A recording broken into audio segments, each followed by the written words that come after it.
It nevertheless remains my great pleasure to introduce Charles Lee, U.S. EPA's Senior Policy Advisor for Environmental Justice.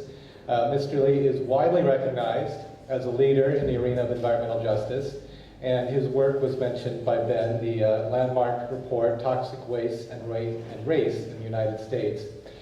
He has also played a pivotal role spearheading the emergence of the national environmental justice movement and congruent federal actions. This includes leading roles with the first National People of Color Environmental Leadership Summit, which I think we saw featured on the video, and the Executive Order 12898, which was also mentioned. He was also part of the founding of EPA's Office of Environmental Justice, as well as the National Environmental Justice Advisory Council and the Federal Interagency Working Group on Environmental Justice. So we are grateful that he got out of DC before the snow has hit that city, and we welcome him to Region 10 and Portland.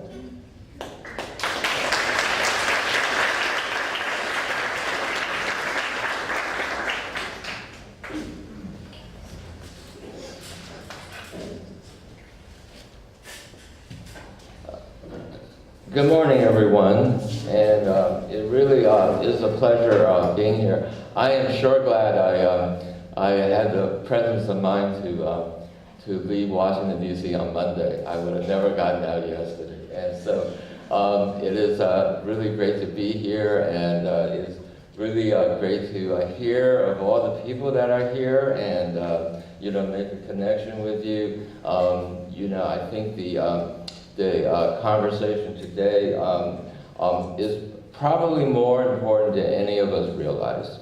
And so I hope I'll do some justice to trying to give an overview of this, of what's happening on the national level, but also what's happening on the state level, and many of the ways in which communities have kind of been the impetus for those kinds of developments. I was introduced. I just want to make sure that everyone understands that while I bring to you a lot of my perspectives from being at US EPA, but also the majority of my work has been done before I went to EPA.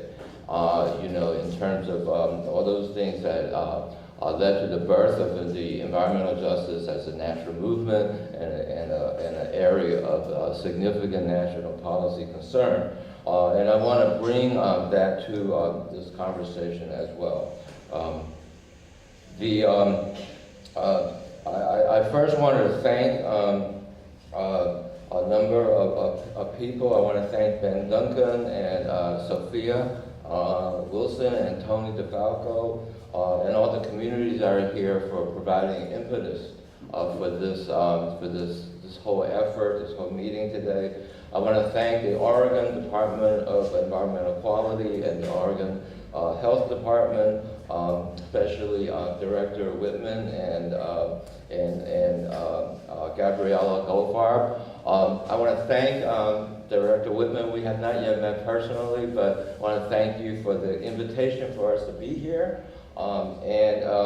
And I hope to share why we thought that invitation was so important to us. And I want to thank Region 10 for providing a lot of the support and for this effort. I want to thank Christy Alexson and Shalini. I don't think she's here yet, and other people from EPA who are going to be resource people. Even though this is a conversation here in Oregon, it is part of a national conversation. And there's a lot of lessons to be shared back and forth that are really important. I make these points because I think it is really important to affirmatively understand and appreciate the different roles of the different sectors of people that are part of this process of the Oregon Clean Air process. And it is very important that any of us that are involved in this understand, what all those roles are, because they all play a role. And in order for us to really work together, that understanding is critical. I think it's also important that we recognize that every individual here do so out of a personal commitment to addressing these issues of environmental justice and advancing and looking to advance progress on air toxics issues here in Oregon. These words I just went through are important to understanding and undergirding the workshop goals, which is to develop a shared understanding of environmental justice principles for air toxics issues in Oregon, and to build relationships across sectors and achieve really meaningful interactive communications. So let me start with a definition of environmental justice that EPA has, which is the fair treatment and meaningful involvement of all people with respect to development of and implementation and enforcement of environmental laws, policies, and regulations. You know, I always wondered, so what does this actually look like, this definition? And so after 20 years of practice, at least at the federal level, you know, I came up with this slide. And basically, you know, this is kind of encapsulates what we kind of evolved over the years. We know that environmental justice involves issues of the built environment, the natural environment, and the social environments, and these produce a certain set of impacts which are described here, having to do with effects which disproportionately impact certain populations and in all different ways, shapes, and forms. And over time, there's been a set of responses to these that are kind of described in those 4 boxes in terms of community engagement, both regulatory and collaborative approaches and analytic tools that undergird our assessments, as well as now, particularly through our EJ 2020 action agenda, measures of progress of having what it means to make differences in communities in terms of environmental outcomes. And so I want to kind of quickly go through some key milestones.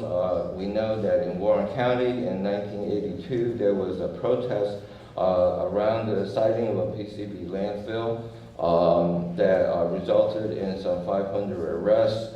I was fortunate to actually have been there. That led me to really focus on this issue in a really big way, working with the Civil Rights Agency of the United Church of Christ, and it was in that capacity that we produced the first national study on the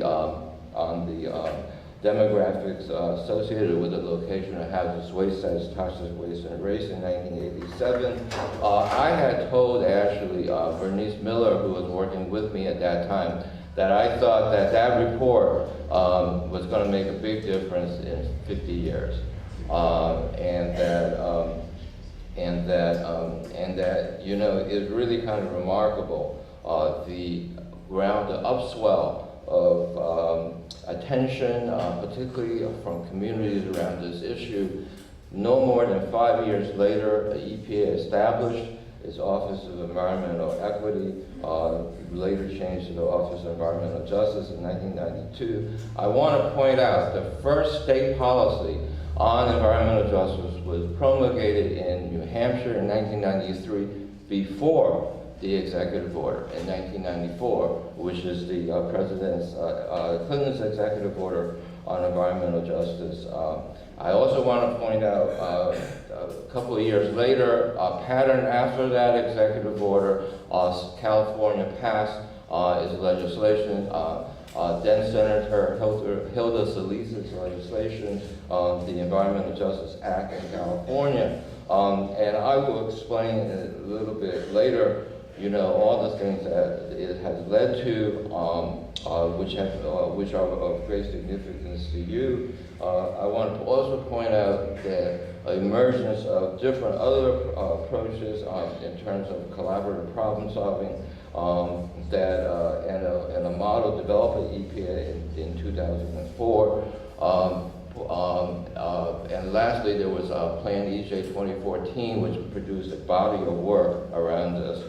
I think it is really noteworthy that we had added to that the work that Oregon has done, the establishment of the EJ Task Force in 2009. I think that was part of a larger initiative. As I learn more about what's been happening in Oregon in preparation for this particular workshop, things come to the fore, like the Oregon's health-based tribal fish consumption standard, and really this and many other things, I think, put Oregon as truly, I mean, and I don't think I'm overstating this, national leader in the EJ conversation. So let me go on to the next slide, so I'm going to talk a little bit about some statutory and policy frameworks. And the reason I want to highlight this is because, when we say we're going to have a shared understanding of EJ principles, they happen within a context. And so that context are these kind of policy, statutory and policy frameworks. Executive Order 12898 called on all federal agencies to identify and address disproportionately high and adverse environmental and health effects of its policies. This refers to federal agencies. One of the things that has not been known very well is that there was a equally important document that was issued then, which is a presidential memorandum that accompanied that executive order.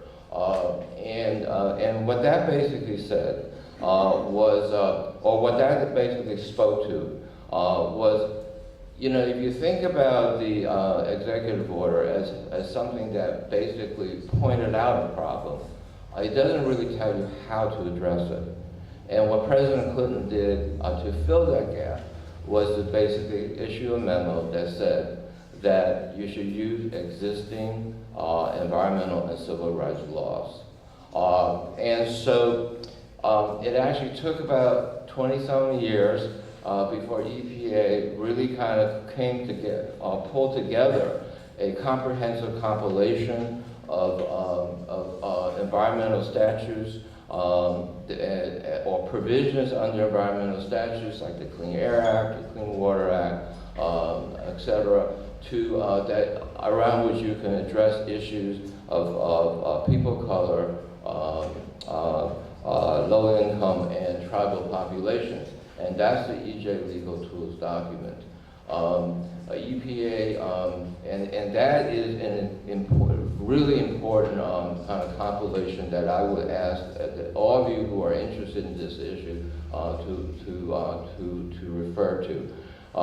EJ Screen is a nationally consistent environmental justice screening and mapping tool. I will describe that in detail later. There's a California analog to that called CalEnviroScreen. There is now EJ guidance around rulemaking that I will talk about more later. There's promising practices for analytic methodologies for the National Environmental Policy Act. That is compiled from that is the work of some 20 federal agencies looking at practice over 20 years. And then lastly, I point out, as before, EJ collaborative problem solving. And the reason why that is important is because, there's going to be, we're going to have to look at these issues from a lot of different perspectives in order to make progress.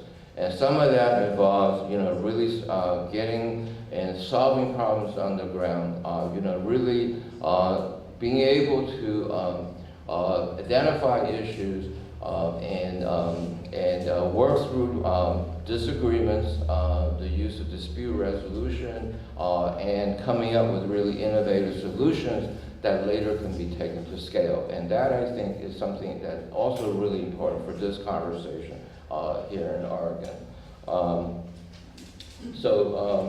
On the state level, it is not true that nothing has been happening on the state level. I talked about California and the kinds of things that in California has emerged is Cal EnviroScreen. There was a law. There was a number of laws around environmental justice and climate change. The most significant of which, I think, is Senate Bill 535, which actually designates 25% of the greenhouse gas reduction fund proceeds benefit disadvantaged communities. There is now a law that says that environmental justice needs to be part of all the general plans, and there's community-based environmental justice enforcement efforts, and lastly, Senate Bill 673, which calls upon the development of a number of provisions that focus on EJ issues, including cumulative impacts in the permitting regime in California. So, and that, those are due in 2018. A takeaway from this is that you should really talk to people in California and really, get the benefit of there. And I can put you in touch with them. Connecticut has a bill that, or a law that requires public participation in certain areas that is designated as environmental justice in permitting actions. South Carolina has a bill that looks to ensure collaborative problem solving and working with communities to promote efforts around community revitalization. One of which is a really an important model, which is in Spartanburg, South Carolina, that took a $20,000 EPA Environmental Justice Small Grant and leveraged it now into $270 million of community, whole broad-scale community revitalization. Minnesota, you're going to hear about the statute having to do with cumulative risk assessment and permits, but also has embarked upon a wide-ranging plan to integrate environmental justice into all of its programs. New York, I want to point out, because there's been a lot of work done to focus on environmental justice and brownfields. The Brownfields Opportunities Area Program is the precursor to the EPA's area-wide planning grants. Massachusetts had an executive order that made environmental justice part of the responsibility of all agencies, and I put Maryland down because Bernice was going to be here, and I wanted just to kind of note the work she's done with the Maryland Advisory Committee on Environmental Justice and Sustainable Communities. So to get into more detail on this, community involvement and best practices. One thing I wanted to do, I forgot to say, is this. In 2010, there was a 50-state survey of environmental justice that was published by Hastings Law School. And it's the third or fourth edition of that. It found that 42 states and the District of Columbia and the Commonwealth of Puerto Rico had some type of environmental justice statute, or environmental justice related statute, policy, or program. We are now working with the Environmental Council of the states, which is the organization of environmental commissioners, to update that survey. The tagline for the 50-state surveys is something that I think should resonate with all of you. which is environmental justice and states, 50 laboratories of democracy. So going into more detail as far as the different specific aspects of this having to do with stakeholder involvement, community stakeholder involvement, with policy guidance, and with tools and screening and assessment tools. I'm going to quickly go through some of this because you're going to hear about this from other people. So one of the best practices, or set of best practices, I think that it is important to note that some of the work done at EPA over the last several years, Holly Wilson is going to be talking about this from the Office of Air Quality Planning and Standards, around incorporating environmental justice in the Clean Air Act through working with communities to help them be involved in the process in terms of both permits and in terms of rules, is, I think, some really world-class work in environmental justice.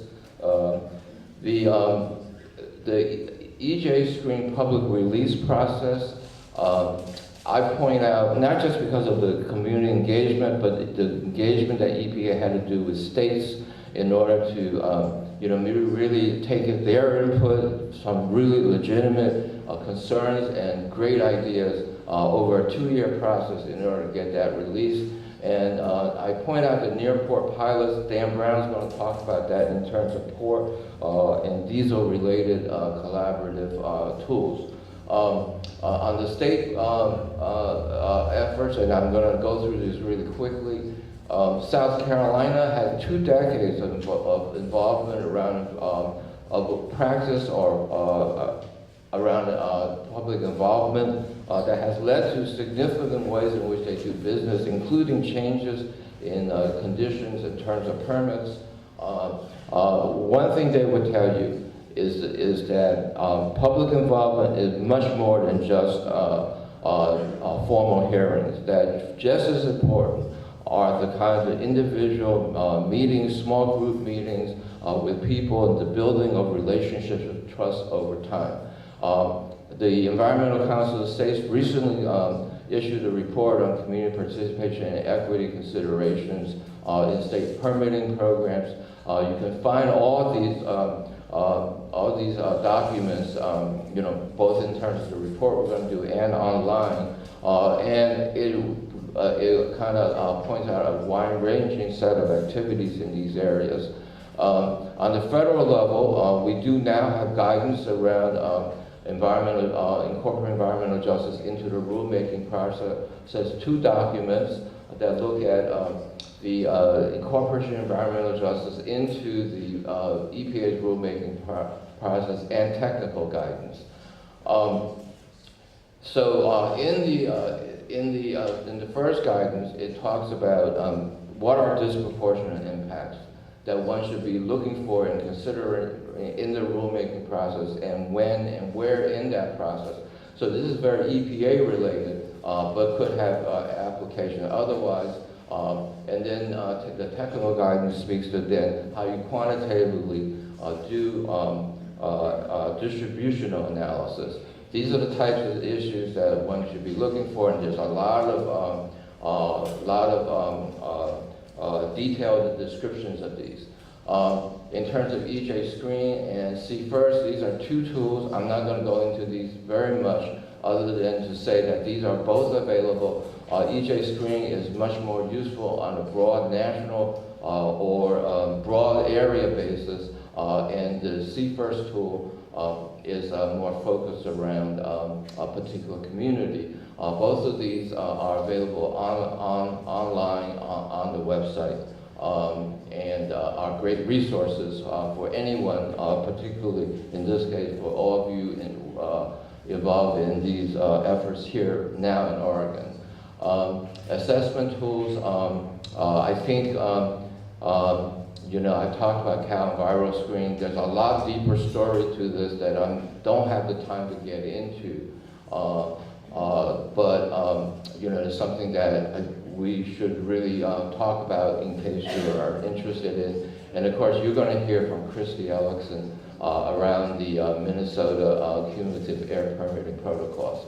So, in conclusion, the takeaways from this are, like I said in the beginning, in order to develop a shared understanding, it is really important, you're going to hear this over and over again, to understand the statutory and policy frameworks.